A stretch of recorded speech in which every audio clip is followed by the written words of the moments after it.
Hi friends, welcome to Abi's vlogs. നമുക്കിന്ന് banana കൊണ്ട് നല്ലൊരു ഈവനിങ് സ്നാക്ക് ഉണ്ടാക്കിയാലോ. അഗാരോ റീഗൽ പ്ലസ് എയർ ഫ്രയറിൽ വെച്ചാണ് ഞാനിത് ഉണ്ടാക്കാൻ പോകുന്നത്. അതിനുവേണ്ടി ഞാനിവിടെ ഒരു 4 ഏത്തയ്ക്ക എടുത്തിട്ടുണ്ട്. ഇനി നമുക്കിത് പൊളിച്ച് ഒന്ന് കട്ട് ചെയ്തെടുക്കാം. ഏത്തയ്ക്കാപ്പത്തിന് കട്ട് ചെയ്യുന്ന രീതിയിൽ തന്നെയാണ് ഞാനിവിടെ ഇത് കട്ട് ചെയ്തെടുക്കുന്നത്. ഇങ്ങനെ 4ആയിട്ടൊന്ന് കട്ട് ചെയ്തെടുക്കാം. ഇതുപോലെ എല്ലാ ഏത്തയ്ക്കായും നമുക്കൊന്ന് കട്ട് ചെയ്തെടുക്കാം. ഏത്തയ്ക്കയെല്ലാം ഞാനിവിടെ കട്ട് ചെയ്തെടുത്തു. ഏത്തയ്ക്കാപ്പം ഉണ്ടാക്കുന്ന പോലെ ഞാനിവിടെ 4ആയിട്ടാണ് കട്ട് ചെയ്തെടുത്തിരിക്കുന്നത്. ഇനി ഇത് ഉണ്ടാക്കിയെടുക്കുന്നതിന് വേണ്ടി ഒരു ബാറ്റർ തയ്യാറാക്കിയെടുക്കാം. ഇതിനു വേണ്ടി ബാറ്റർ തയ്യാറാക്കുന്നതിന് വേണ്ടി ഞാനിവിടെ ഒരു ബൗൾ എടുത്തു. അതിലേക്ക് 1/2 കപ്പ് മൈദ ഇട്ട് കൊടുക്കാം. ആവശ്യത്തിന് ഉപ്പ് കൂടി ഇതിലേക്ക് ചേർത്ത് കൊടുക്കാം. ഇനിയും 2 ടേബിൾ സ്പൂൺ പഞ്ചസാര കൂടി ഇതിലേക്ക് ആഡ് ചെയ്ത് കൊടുക്കാം. ഇനിയും ഇതിലേക്ക് ആവശ്യത്തിന് വെള്ളം ചേർത്ത് ഒരു വിസ്ക് വെച്ച് നന്നായിട്ട് ഇതൊന്ന് മിക്സ് ചെയ്തെടുക്കാം.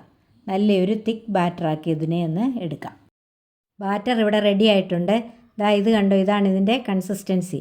ഇതുപോലെ തിക്ക് ബാറ്ററാണ് വേണ്ടിയത്. ഇനി ഞാനിവിടെ കുറച്ച് ബ്രെഡ് ക്രംസ് എടുത്തിട്ടുണ്ട്. ഞാനിവിടെ സാധാരണ ബ്രെഡ് തന്നെ പൊടിച്ചെടുത്തിരിക്കുന്നതാണ്. ഇതിന് പകരമായി റസ്കിൻ്റെ പൊടിയോ ഓട്സിൻ്റെ പൊടിയോ ഒക്കെ എടുക്കാവുന്നതാണ്. ഇനിയും ഓരോ ഏത്തയ്ക്ക പീസും നമ്മുടെ തയ്യാറാക്കി വെച്ചിരിക്കുന്ന ബാറ്ററിലൊന്ന് മുക്കിയിട്ട് ഈ ബ്രെഡ് ക്രംസിലൊന്ന് കവർ ചെയ്തെടുക്കാം. ഇതുപോലെ എല്ലായിടും ഒന്ന് കവർ ചെയ്തെടുക്കാം.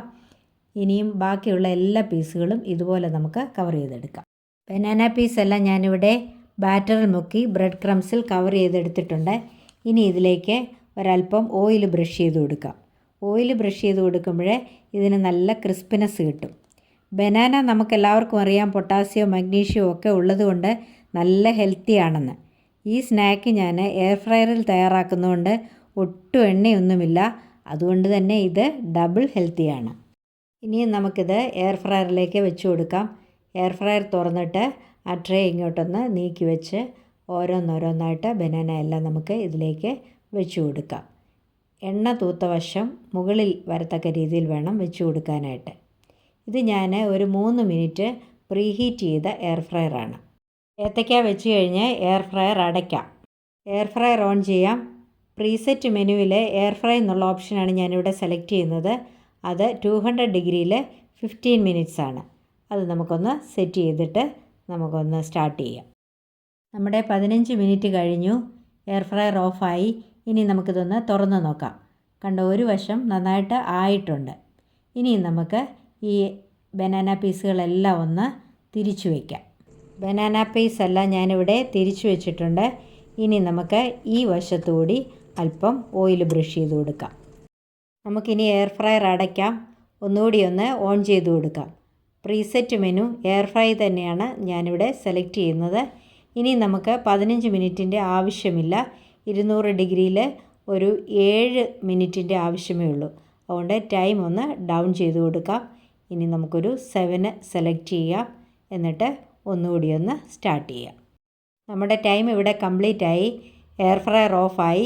ഇനി നമുക്കിതൊന്ന് ഓപ്പൺ ചെയ്യാം. ഇത് കണ്ട് ഇതിവിടെ നല്ല റെഡി ആയിട്ടുണ്ട്. ഇനി നമുക്കിത് എയർ ഫ്രയറിൽ നിന്ന് മാറ്റി ഒരു പ്ലേറ്റിലേക്ക് മാറ്റി കൊടുക്കാം. അപ്പോൾ നമ്മുടെ അടിപൊളി ഈവനിങ് സ്നാക്ക് ഇവിടെ റെഡി ആയിട്ടുണ്ട്. ഇത് നല്ല ടേസ്റ്റിയാണ്.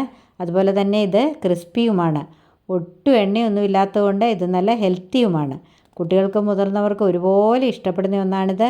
ഇതുപോലെ എല്ലാവരും ഒന്ന് ഉണ്ടാക്കി നോക്കണം. എന്നിട്ട് എൻ്റെ വീഡിയോ ഇഷ്ടപ്പെട്ടെങ്കിൽ ഒന്ന് ലൈക്ക് ചെയ്യണം, കമൻറ്റ് ചെയ്യണം, ഫ്രണ്ട്സ് ആൻഡ് ഫാമിലിക്ക് ഒന്ന് ഷെയർ ചെയ്ത് കൊടുക്കണം. എൻ്റെ ചാനൽ ഇതുവരെയും സബ്സ്ക്രൈബ് ചെയ്യാത്തവരുണ്ടെങ്കിൽ ഒന്ന് സബ്സ്ക്രൈബ് ചെയ്ത് സപ്പോർട്ട് ചെയ്യണേ. ഇതുവരെയും തന്ന എല്ലാ സപ്പോർട്ടിനും നന്ദി. തുടർന്നും എന്നെ സപ്പോർട്ട് ചെയ്യണം. എല്ലാവർക്കും എൻ്റെ ഓണാശംസകൾ. ഇനിയും മറ്റൊരു വീഡിയോയുമായി വരാം.